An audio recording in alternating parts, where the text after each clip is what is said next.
Welcome back to the channel, friends. I'm so glad you're here, because today we are going to talk about something that might just change how you look at every small act you've ever done.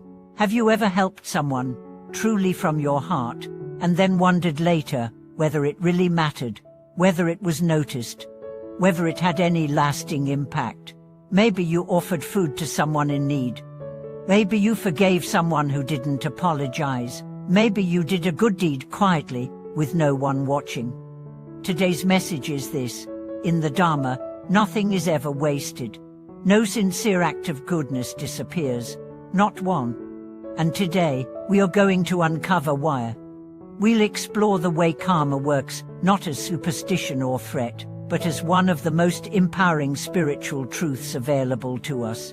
You'll see how even the tiniest gesture of kindness echoes across time, how your goodness never vanishes, and why what you've given will always return to you, though perhaps not in the way or moment you expect. Let's begin at the source. In the Buddhist understanding of karma, every action, every word, every thought is a seed. What happens to seeds? Some sprout quickly.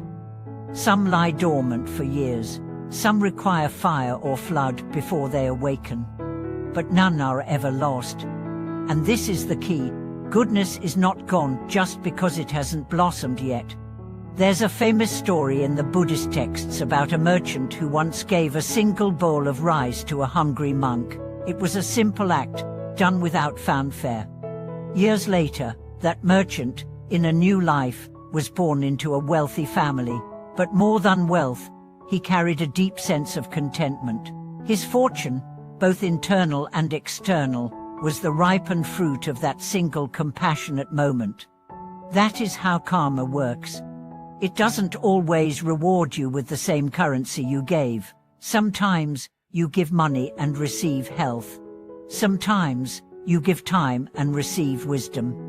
Sometimes you give forgiveness and receive peace. But the law is always active.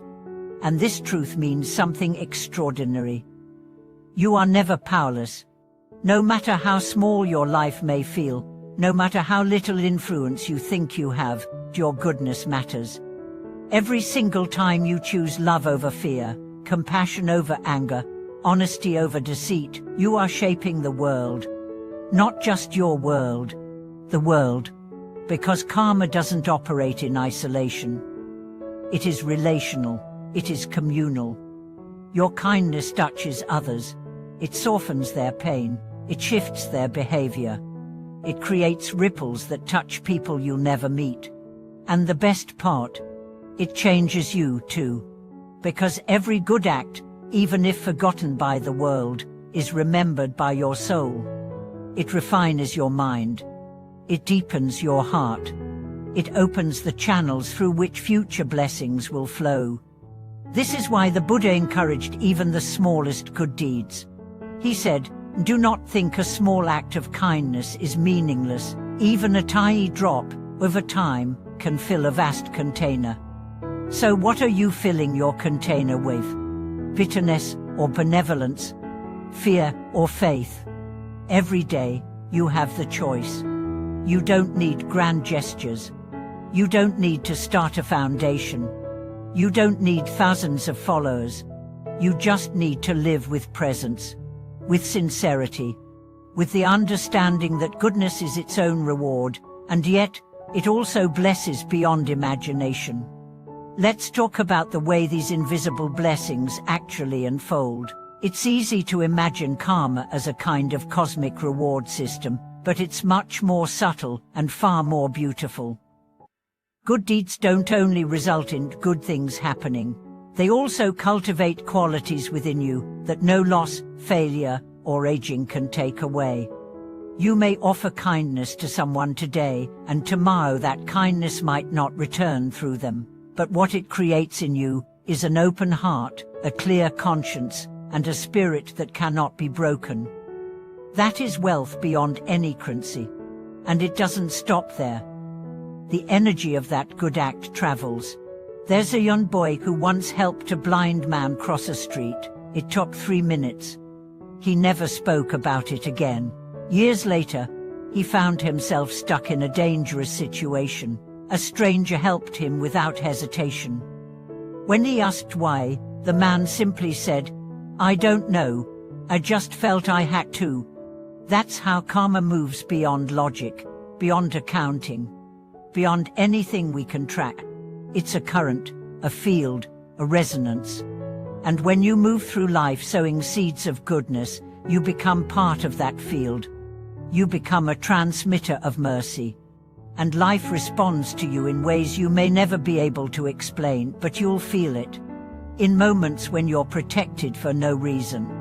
In encounters that arrive just when you need them. In the quiet sense of alignment that tells you you're on the right path even if no one else sees it. Now here's something powerful. Karma is not just about what you do, it's about how you do it. You can give with pride, and that creates one type of karma. You can give with humility, and that creates another. You can help while judging, or you can help with true compassion. The external action may look the same, but the inner vibration makes all the difference. That's why the Buddha emphasized intention. Your motivation is the seed. The act is the soil. And your willingness to release expectation is the water. Do the good and let go of the timeline. Do the good and trust the Dharma. Because when you release the need to control how your good deeds return, they come back in ways you could never orchestrate. They become grace. Let's reflect on this through another story. A woman once took care of her elderly neighbor for years, feeding him, visiting him, even paying some of his bills. He passed away quietly, and no one seemed to notice her effort. Years later, her child got into an accident, and a stranger appeared, offered help, and stayed with them through recovery. She later found out the man was the son of someone her neighbor once helped 30 years ago. Karma travels in circles, not lines. It's never lost, it just sometimes takes the scenic route. And here's the most sacred truth. Even if it never returned to you, it would still be worth it. Because in doing good, you become God. Not as a performance, as a presence, as a lived vibration of the very Dharma you seek.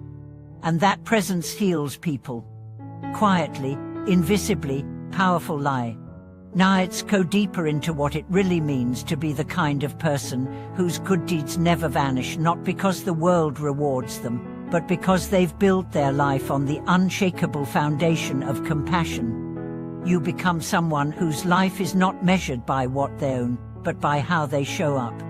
In a crisis, you remain calm not because you're unaffected, but because your compassion gives you clarity. In conflict, you listen not because you're weak, but because your empathy is stronger than your ego. In moments of decision, you choose the generous path not for praise, but because it's who you are now. This is the essence of timeless karma. It's not a ledger. It's a landscape. It's the invisible terrain you cultivate inside you with every choice, every breath, every moment of intentional living. You've probably heard the saying, a character is who you are when no one is watching. In Dharma, we go one step further. Karma is who you are when only the universe is listening. And the universe is always listening. Every word you speak in love.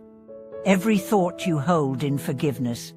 Every choice you make from wisdom rather than impulse. All of it echoes. All of it matters. Even when no one sees it. Especially when no one sees it. Because that's when it's pure. And purity is powerful. So the next time you wonder whether your effort was worth it, remember this. Every drop counts. Every kind word has an echo. Every small act is a ripple. And over time, those ripples become waves. Not always crashing waves, but waves of healing, of presence, of grace. Sometimes you'll see the results. Sometimes you won't. But the Dharma never forgets. And your soul always knows. And one day, perhaps in this life, perhaps in another, that goodness will return to you. In the form of peace, when others are in chaos. in the form of joy that isn't tied to conditions, in the form of a life that simply works not perfectly, but harmoniously. That is the secret blessing of a good heart. It becomes your shelter. It becomes your strength. It becomes your unseen guide through dark forests and long nights. And that's why, even when you're tired, even when you're uncertain, even when the world feels unkind, choose to do good anyway. Smile at the stranger. Hold the door. Say the prayer. Send the blessing. Give without attachment. Forgive without being asked. And love without needing a return. Not because you're naive, but because you understand the deeper law. Nothing good is ever wasted. Ever. It becomes part of the light you carry. It becomes part of the soul you sculpt. It becomes part of the eternal record, written not in books, but in the resonance of being. So live that way. Love that way. Serve that way. And trust that every act of goodness is immortal. Thank you for joining me in this exploration. If this message touched you, if it reminded you of a moment where you chose kindness even when no one saw, share it in the comments. Let's celebrate those invisible victories together. If you found value here, subscribe to the channel, like this video, and pass it on to someone who might need the reminder that their light matters even in the dark. May your good deeds return to you in unexpected blessings. May your quiet efforts build unseen treasures. And may your path be lit by the goodness you offer. Thank you for watching this video. I'll see you in the next one.